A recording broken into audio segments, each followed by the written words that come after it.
दुनिया जहान में इस हफ्ते हमारे पेट के साथ क्या मसला है। स्वागत है आपका दुनिया जहान में। मेरा नाम है सारिका सिंह। हर हफ्ते एक सवाल और उसका जवाब तलाशने की कोशिश। बीबीसी पड़ताल दुनिया की।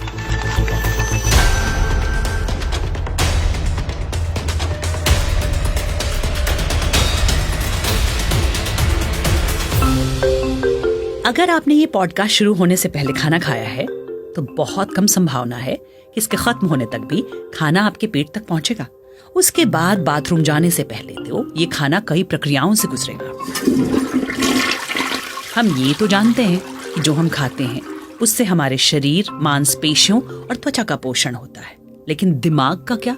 दिमाग पर इसका क्या असर पड़ता है?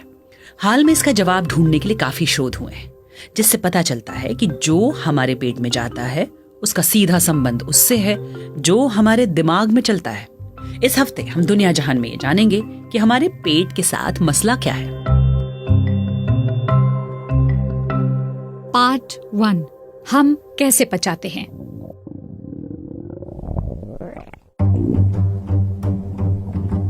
दरअसल पेट क्या है? हमारे पहले एक्सपर्ट जॉफ प्रेडिस ह्यूस्टन के बेलर मेडिकल कॉलेज में गैस्ट्रोएंटेरोलॉजिस्ट के प्रोफेसर हैं। वो कहते हैं कई लोग पेट को अलग अलग तरीके से परिभाषित करते हैं, लेकिन उनके मुताबिक मुंह से लेकर गुदा के बीच सभी अवयव पेट का हिस्सा है जो पाचन में भूमिका निभाते हैं। इसमें लिवर और पैनक्रिया भी शामिल है। गैस्ट्रोएंटेरोलॉजिस्ट पेट से जुड़ी बीमारियों के विशेषज्ञ होते हैं, लेकिन इस पॉडकास्ट में हम केवल अतड़ियों पर ध्यान केंद्रित करेंगे। आमतौर पे ये कई मीटर लंबा पाइप पेट कहलाता है। Every segment along the gastrointestinal tract. अंतड़ियों का हर हिस्सा पाचन क्रिया में महत्वपूर्ण भूमिका निभाता है। पेट एसिड की मदद से अन्न को पीसता है और फिर उसे छोटी आंतड़ी में पहुंचाया जाता है, जहां अन्न के न्यूट्रिएंट यानी पौष्टिक तत्वों को पचाया जाता है। जो कुछ वहां नहीं पचता है उसे बड़ी आंतड़ियों में पहुंचाया जाता है, जहां बची हुई चीजें और पानी को पचाया जाता है। इसके बाद शरीर में जो बचता है उसे मल के रूप में बाहर निकाल दिया जाता है।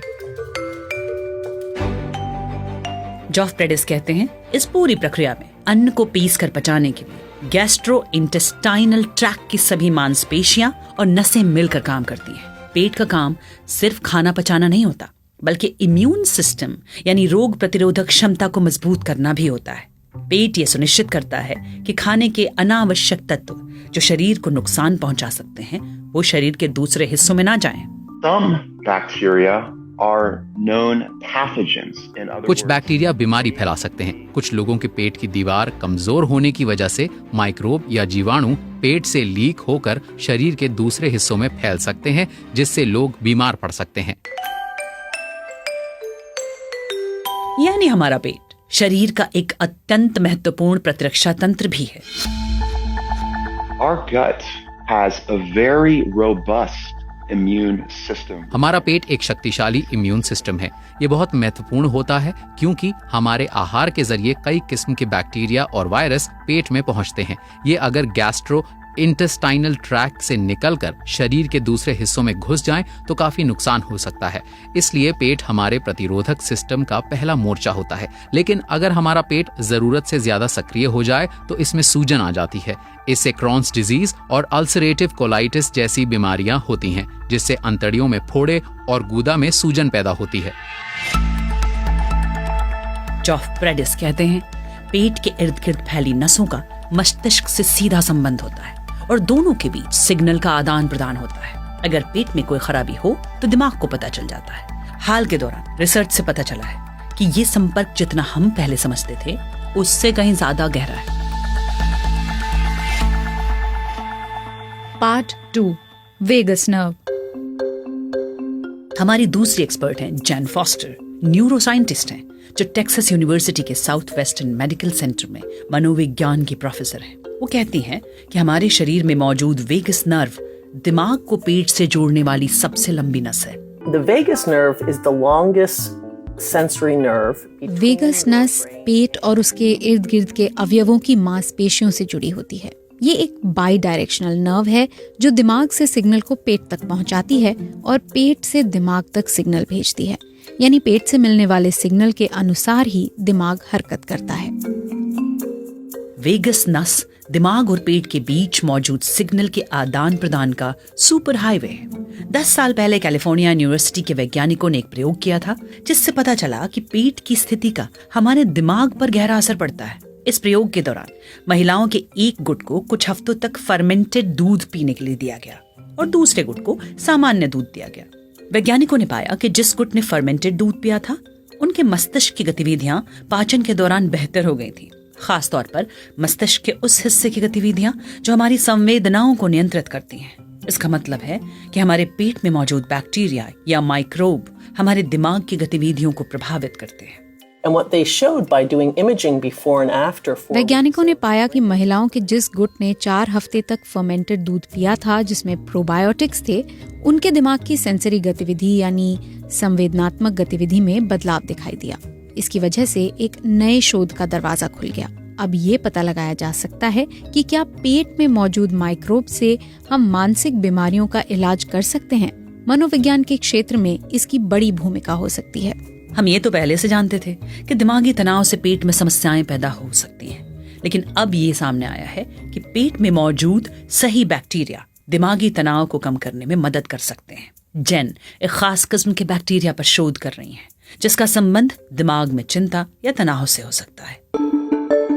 And recently, by looking at the community of bacteria that's in the हाल में हमने डिप्रेस्ड यानी अवसादग्रस्त लोगों के अध्ययन में पाया कि कुछ ऐसे बैक्टीरिया भी हैं जो अवसाद या चिंता को कम करने में मदद करते हैं।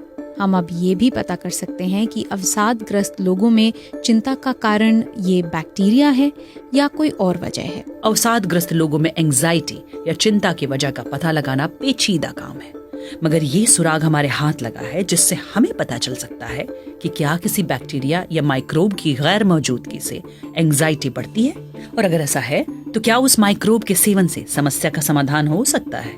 Can we go one step further and can we correct it? So it's possible. ऐसा संभव है कि डिप्रेशन से जूझ रहे कुछ लोगों के आहार में इस बैक्टीरिया की कमी की वजह से डिप्रेशन बढ़ रहा हो, लेकिन हमने अपनी रिसर्च में पाया है कि ऐसे कई बैक्टीरिया केवल अन्न से ही नहीं आते, बल्कि हमारे डीएनए की वजह से भी हमारे शरीर में पैदा होते हैं। हम अभी ये पूरी तरह समझ नहीं पाए हैं कि हमारे पेट में मौजूद बैक्टीरिया का संबंध हमारे जीन से है या खान पान या फिर जीवन शैली से है। हालांकि ये सभी मानते हैं कि संतुलित आहार और एक्सरसाइज से पेट और मानसिक स्वास्थ्य ठीक रहता है, लेकिन इन बैक्टीरिया की मदद से किस प्रकार डिप्रेशन के शिकार लोगों की मदद की जा सकती है, इस पर अभी पुख्ता जानकारी मौजूद नहीं है।